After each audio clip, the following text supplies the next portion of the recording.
Hello, good morning students. Please subscribe the channel, drop a like, share and comment. This is Shree Vishnu Art Press Publications exercise number 11 and 12 on the speed of 100 words per minute. Start. Erstwhile Team Anna members say they want UPA2 to get a special team to probe coal block allocations. Else, they will file a PIL to expose it.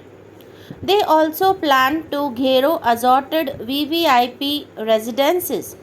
Arvind Kejriwal, Prashant Bhushan, and others anti corruption luminaries evidently need to stay in the news, especially now that the BJP is grabbing more headlines by absurdly demanding the Prime Minister's head.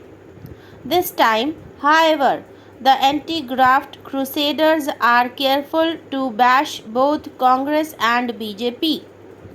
They will possibly say it's for the good cause of impartially promoting what Kejriwal calls total revolution.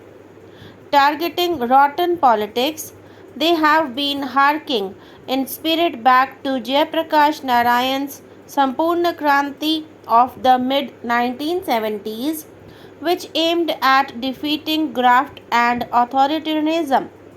Note that JP had called for a peaceful movement to protect civil liberties. Today's anti graft crusaders say much the same thing, except that Kejriwal's associate Bhushan had a curious way of phrasing it recently when explaining why Team Anna minus Anna has gone political. He was quoted as saying, "If the nation is not given a political alternative at critical juncture, then this country is heading towards civil war." According to him, if there has to be a non-violent revolution, it has to be through elections. Conjuring apocalyptic visions, he warned India needed saving from chaos, from anarchy, from civil war. But why say if there has to be a non-violent revolution? Why if? Why raise the bogey of civil war, which is necessarily violent? Why project Messrs. Kejriwal, Bhushan and company as some sort of last wall supposedly standing against armed insurrection? Why outlandishly claim that India will see anarchy unless activists turn savior politicians? Where is the evidence of popular restiveness threatening to spill blood? Activism for good causes is fine. What's not is activist rhetoric that even remotely suggests that ends good causes justify violent means. Bhushan will say he suggested no such thing, and he could be right.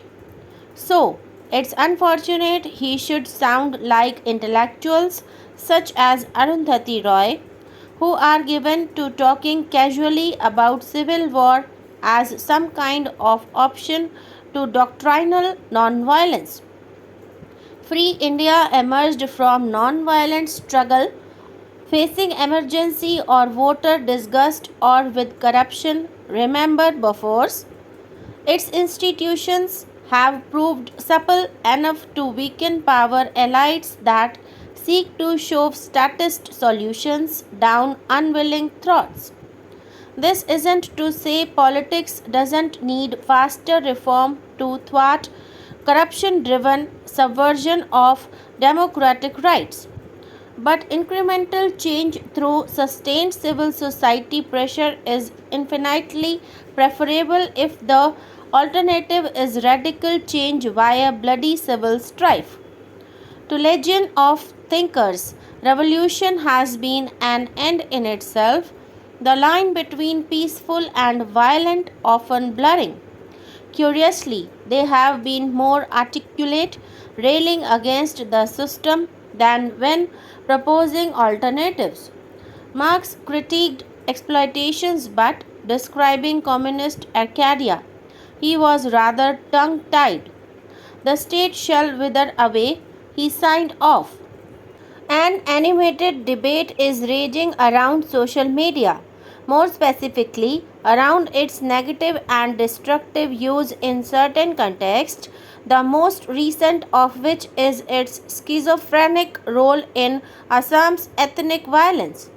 The narrative of the circulation of morphed images and messages of false forebodings resulting in the subsequent government clampdown is by now well known. New media is vibrant, volatile, and some even say unmanageable. But that's not all that there is to the ongoing debate. The clash of views has placed the very idea of information at the center of the problem. The debate has brought up basic questions, uncertainties, and dilemmas about how to handle the overabundance of news, often inseparable from rumors, gossip, and misinformation. What's more significant is that the volume of both truth and lies seems poised to grow in future as social media also proliferates and expands.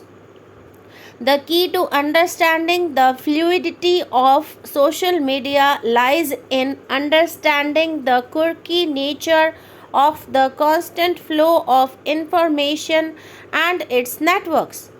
People have always had an organic connection to all kinds of information, from the trivial to the serious.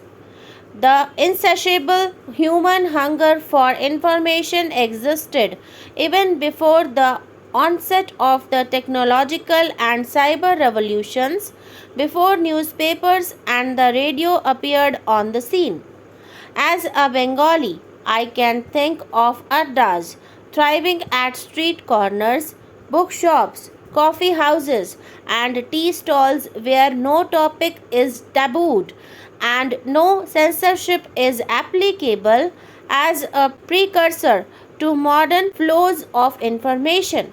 From politics to art and theatre, local to national, gossip to serious, introspection addas could well pass off as one of the most effective and diverse information networks. The free flow of news and gossip is carried from person to person by word of mouth.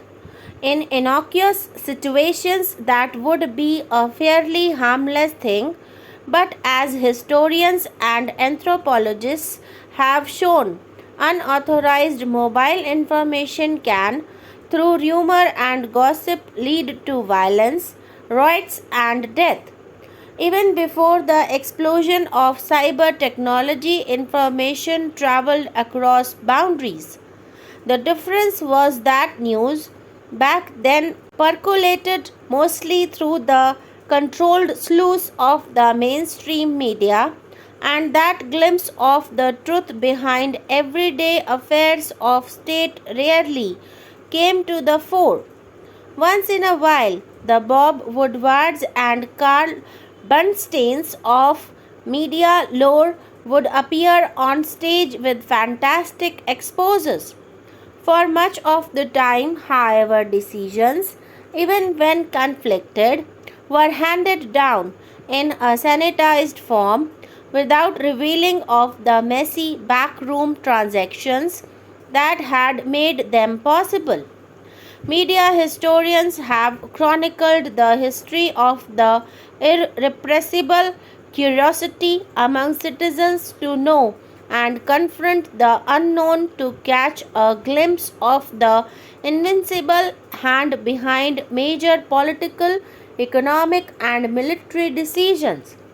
This is where curiosity, fear, and conspiracy cross paths when information moves without us knowing who is moving it. Such curiosity gives birth to conspiracy theories like those which have recently gained ground, going hand in hand with media proliferation.